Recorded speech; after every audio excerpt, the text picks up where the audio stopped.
Susan Vogel-Sibilia is a psychiatrist who, she was so fearful of discrimination and medical board involvement that for her bipolar disorder, she would drive out of state to get treatment. Later, she came out in 1996, so to speak, after one of her peer psychiatrist friends killed himself because he refused to seek treatment for his own bipolar disorder. So she just felt, man, we need to do something about this and let people realize it's okay to be a doctor and have mental illness. And now her son's actually on board with advocating for mental health rights as well. Beth Baxter is a physician who actually suffers from a psychotic illness, schizoaffective disorder. And she actually spent a whole year in a psychiatric hospital, but now has gone back to practice and gets out and talks about advocacy issues in regards to mental health. Kay Redford Jameson is a psychologist who wrote the book An Unquiet Mind, and she's very well known for speaking out on mental health awareness and recognizing that it's okay to seek out treatment. One of the things that she brought up is that after she wrote this book, which became a bestseller, is that many people came to her or wrote letters and were fearful about bringing up to their workers or the medical board about the stuff they're going through because they thought their licenses were on the line. And rightly so. This example talks about Dr. Stephen Miles, who is a well-known bioethicist, and back in 1994 he self-reported an episode of hypomania where he was diagnosed with bipolar II disorder. And when the medical board started to want to delve into this deeper, he refused, and they kind of had a long drawn-out 4-year battle. And finally the medical board lost, and now most medical boards, rather than having you check the box if you ever suffer from any type of mental illness, it says, do you suffer from a mental illness which interferes with your ability to perform according to the acceptable and prevailing standards of care. So it's a little bit different now since all of this came about. This is a case example of a 24-year-old female who basically is so fearful that her career will be ruined that she pays for her medication overseas. And so why would we want to conceal? Well, it's here where the cat is dressed up as a mouse, because concealing things sometimes has its advantages. Reasons for concealing. Sometimes if we're working with a patient, it may be very inappropriate to say, hey, I've got bipolar disorder too. We want to make our treatment about the patient, not about our own issues. So there's reasons not to conceal, like inappropriateness. Deference, we just don't want to make people feel awkward. Vow of responsibility. We may think it might be worthwhile to advocate for mental health rights or to talk about the need of treatment for addicted physicians, but we just don't feel up to the challenge. And fear of discrimination. We're afraid we might get fired or not promoted or not get the job. Frederick Fries is a psychologist who was diagnosed with schizophrenia, and he now sits on the NAMI board of directors. And he wrote 12 aspects of coping for persons with schizophrenia. It basically brings up some points on why people may not want to disclose some of the stuff that they're going through. He says that once you tell others about yourself, you cannot untell them. Once you become open, there will be insults, subtle and otherwise. And if you do decide to reveal, be prepared to do a lot of educating to our chronically normal friends.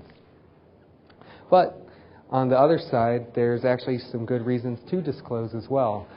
For therapeutic reasons, to keep things in can be very stressful, and can be therapeutic to tell, at least to people who are close to you or to people who have a need to know what's going on. The whole notion, again, of we're only as sick as our secrets comes into play here. Relationship building. One way to grow or to improve our intimacy with others is to share some of the things you're going through. Many people, ironically, are afraid if they tell people all their dark and dirty secrets that they're going to push people away. But this is one of those paradoxes. Usually when we tell things that are very painful for us, it brings people closer. Problem solving. Maybe, let's say, you're a medical student applying for a residency job and you want to potentially avoid problems that may come up later.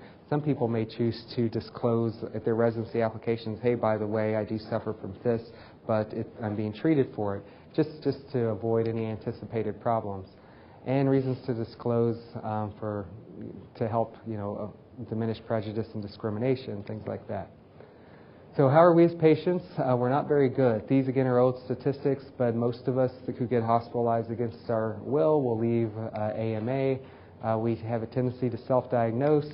Many attribute our psychological distress only to external sources. We don't want to say, hey, there may be some genetic predisposition here. Many of us have a lack in the usefulness of psychiatric treatment.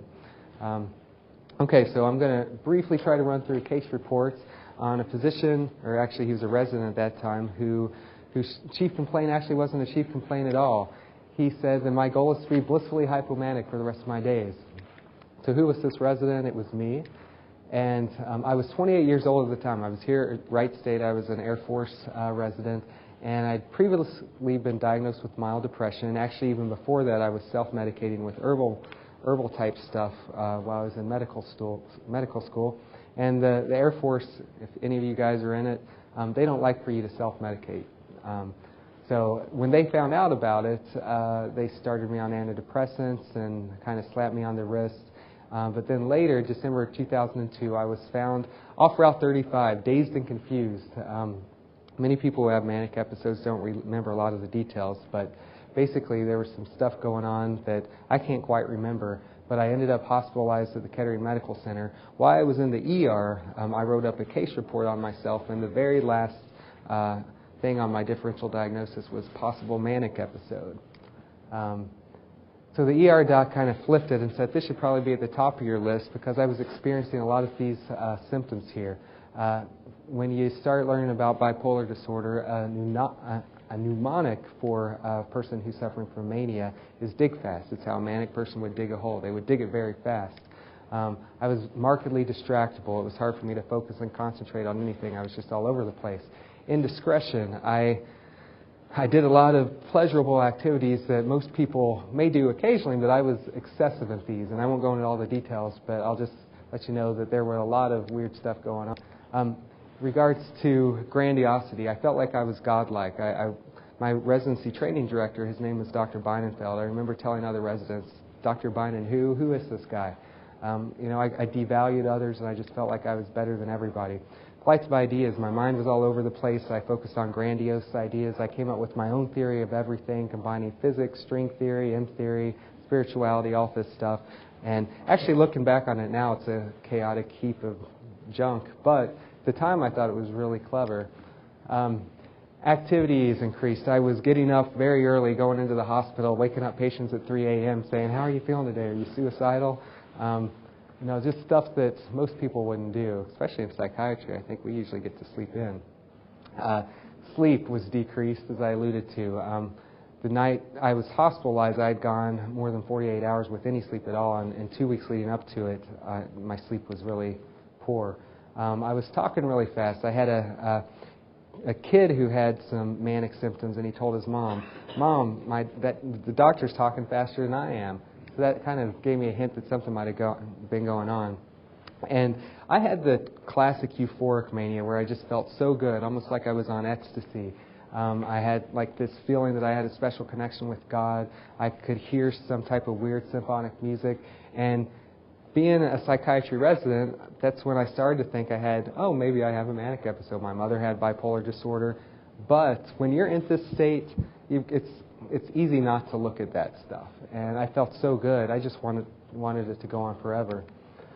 Now, this slide here is a slide this is my 5th time giving this talk. And I just started being really honest about this part about 2.5 years ago. I now have 2 years and 3 months and 15 days of sobriety under my belt. And so I always minimized this part. It was easier for me to admit to the bipolar symptoms because I said, well, that's a genetic disease. That doesn't imply weakness. My mother had bipolar disorder. But addiction and alcoholism, I just felt, wow, this is something to be really ashamed of. This is something you don't want anybody to find out about. And I really had a hard time acknowledging I had a problem myself. It began when I started to abuse the herbal substances in medical school.